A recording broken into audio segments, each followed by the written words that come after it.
पर्व न्यूज। आरंभ एका नव्या पर्वाचा। राहुरी परिसरातून एक धक्कादायक घटना समोर आली असून एका 16 वर्षीय अल्पवयीन मुलीचा पाठलाग करून तिला लग्नाचं आमिष दाखवत अत्याचार केल्याप्रकरणी एका तरुणाविरुद्ध राहुरी पोलीस ठाण्यात गुन्हा दाखल करण्यात आला।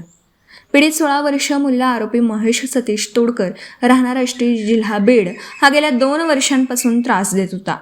माझे तुझ्यावर प्रेम आहे, मला तुझ्याशी लग्न करायचं आहे असं म्हणून तो सतत तिचा पाठलाग करत असे।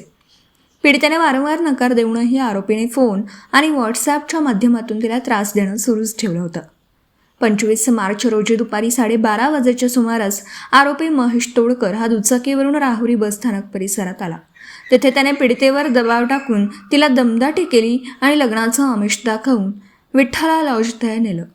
तेथे तिच्याशी शरीर संबंध ठेवण्यासाठी त्याने दबाव टाकला व तिला धमकी दिली।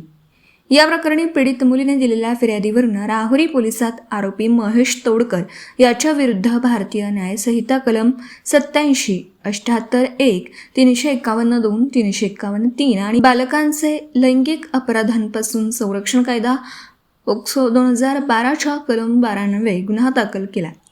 घटनेचा पुढील तपास पोलीस निरीक्षक संजय ढेंगे यांच्या मार्गदर्शनाखाली पोलीस उपनिरीक्षक राजेंद्र जाधव करीत आहेत। पुणे शहरातील आणि जिल्ह्यातील महत्त्वाच्या आणि ताज्या बातम्या पाहण्यासाठी आजच आमच्या आरंभ पर्व न्यूज चॅनलला YouTube वर सबस्क्राइब करा आणि बेल आयकॉन प्रेस करा।